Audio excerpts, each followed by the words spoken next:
I am neither seeking any deal for myself nor any concession for my party. As a former Prime Minister and a patriotic Pakistani, my sole concern is the restoration of my army's reputation and the national interest of my beloved country. Despite the fact that the army is engaged in a war against terrorism and facing daily casualties, there is a lack of harmony between the public and the military due to the establishment's policies. I urge the ISPR to refrain from presenting false narratives. Repeatedly claiming that the armed forces do not interfere in politics is an insult to the intelligence of the nation. In this era of social media, nothing can be concealed. Every citizen of the country is aware that it is the army chief who runs the system of this country. Be it electoral rigging, the buying and selling of parliamentarians, the destruction of the judiciary, or oppressive laws restricting public opinion, both our well-informed nation and the international community are aware of the invisible hands orchestrating these actions. Therefore, I request that falsehoods be avoided, as they only tarnish the reputation of the military as an institution. I will highlight 5 key points that have pushed Pakistan to the brink of devastation. 1. Imposing rejected figures on the nation through rigged elections. The establishment's policy of installing rejected leaders through rigged elections is causing immense harm to the country.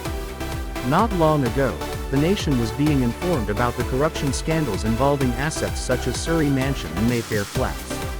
However, the entire state machinery and agencies were deployed not only to conduct massive pre-election rigging but also to orchestrate the biggest post-election fraud in history, forcibly imposing these same individuals on the nation. Efforts have been made to propagate the narrative that the cases against the Sharif and Zardari families were politically motivated. However, the truth is that no corruption cases were initiated against them during our tenure. Intelligence agencies gathered evidence of their corruption. General Ehtisham Zamir and Farooq Leghari had compiled dossiers detailing their billions of rupees worth of corruption and money laundering. The NAB, National Accountability Bureau, was never under our control. General Bawa was the one who controlled it. All cases against them predated our tenure. The only case initiated during our government was the Ramzan Sugar Mills case against Shehbaz Sharif, which has also been closed. The nation has witnessed how these individuals, tainted by NAB cases, were granted a clean slate through a backdoor deal and reimposed on Pakistan. The amendments in NAB laws, which effectively granted them an NRO, have inflicted an economic loss of 1,100 billion rupees on the country. If one traces this fraudulent scheme, all puppet strings lead to a single hand, and the army is bearing the brunt of the blame. 2. The destruction of democracy. Democracy thrives on moral authority. A government can only function democratically if it possesses ethical legitimacy. Over the past 3 decades, Pakistan had gradually progressed toward democratic restoration. The judiciary had attained some independence through sustained struggle, the media had gained a degree of freedom, and the country was on a path to improvement. However, first, our government was ousted through a conspiracy. Then, not only was a fraudulent government installed, but the constitution was violated to ensure their continued rule. Elections were postponed. All possible pre-election manipulations were carried out. Our election symbol was taken away through Qazi Faiz Issa. Our key candidates were barred from contesting, and even our election campaign was suppressed. Despite these obstacles, when the Pakistani people gave us a landslide victory, the results were altered through Form 47, reducing our majority and allowing a party with only 17 seats to seize control. To conceal this electoral fraud and crush the PTI party, democracy has been completely violated. The report by Patan, an independent election audit organization, should serve to enlighten everyone about the electoral fraud, which documents 64 new methods of rigging, exposing the damage inflicted upon democracy.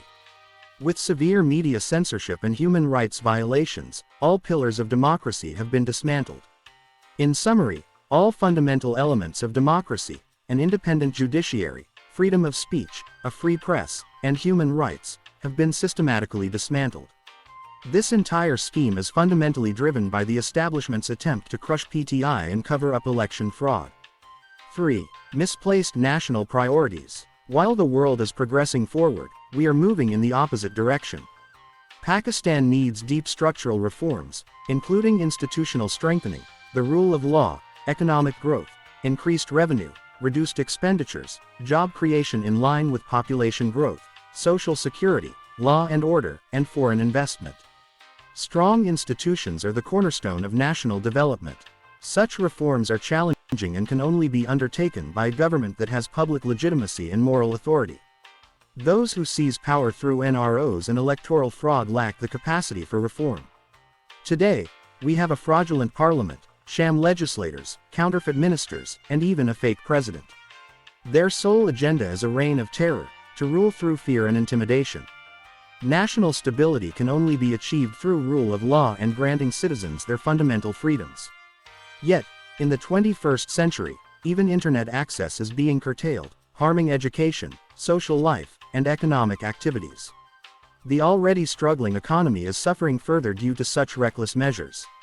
After the 26th Amendment, Pakistan ranks just above a few countries in the World Justice Project's Rule of Law Index. According to the Economist Intelligence Unit, we are rapidly transitioning from a hybrid system to a fully authoritarian regime. Similarly, national security can only be ensured by adopting rational foreign policies that prioritize Pakistan's interests. Our approach toward Afghanistan is not serious, and as a result, we are facing an escalating terrorism crisis. 4. Brain drain and capital flight. Due to ongoing oppression and lawlessness, the Pakistani public is deeply disheartened. Investors and skilled professionals are leaving the country in large numbers. Over the past 2 years, 1.7 million people have migrated abroad, causing an estimated economic loss of $15 to $20 billion. Economic instability is at its peak, with zero growth and negligible investment. Poverty and unemployment are skyrocketing. Reports of Pakistanis perishing at sea while attempting to flee the country emerge daily, underscoring the depth of despair prevalent in the nation. 5. Human rights violations. The country is witnessing an era of fascism, marked by rampant violations of fundamental human rights. The oppression and desecration of personal sanctities are reminiscent of what transpired in East Pakistan before the fall of Dhaka. On February 8, 2025, under the pretense of preventing protests, police raids were conducted across the country, violating the sanctity of private homes, a practice that continues unabated. The Punjab police, in an excessive display of loyalty to the ruling elite, has descended into sheer lawlessness. In Wazirabad, they even prevented us from offering funeral prayers for our worker. If no action is taken against the serious human rights violations committed by the state during tragedies like May 9, 2023, and November 26, 2024, justice will remain unattainable in this country. On May 9, 2023, and November 26, 2024, our unarmed, democracy-loving supporters faced extreme brutality. Peaceful citizens were shot and martyred. Over 100,000 raids were conducted on citizens' homes in 3 years. More than 20,000 workers and supporters were arrested, and hundreds were abducted and tortured. Thousands of innocent individuals were imprisoned for months under fabricated cases. Political engagement has been criminalized. Civilians have been subjected to torture in military custody, and the human rights violations once limited to Baluchistan have now spread across the entire country. In my cases, pocket judges are being handpicked, my lawyers are barred from attending jail trials, and only selected journalists are granted access at will. This systemic breakdown follows the 26th Constitutional Amendment, which has completely dismantled the justice system, allowing the rule of force to prevail. People's fundamental right to live is being stripped away. Unless Pakistan is rescued from this quagmire, the country cannot move forward. Given the aforementioned points, it is imperative that the establishment immediately revises its policies to prevent further damage to the institution of the army. The elite, who have plundered the national treasury and amassed wealth abroad, will simply flee on the next flight. Instead of expending the entire system's energy on protecting this clique, the focus must shift towards setting the right priorities and addressing the needs of the 240 million Pakistanis whose lives and futures are rooted in this country. The only path to Pakistan's survival and progress is to rise above personal interests, learn from past mistakes, and align all actions and policies with the Constitution and the rule of law. For political and economic stability, it is crucial to bridge the gulf between the armed forces and the people. The only way to achieve this is for the military to withdraw from politics and focus solely on its constitutionally mandated responsibilities. If this does not happen, these widening rifts will become national security fault lines.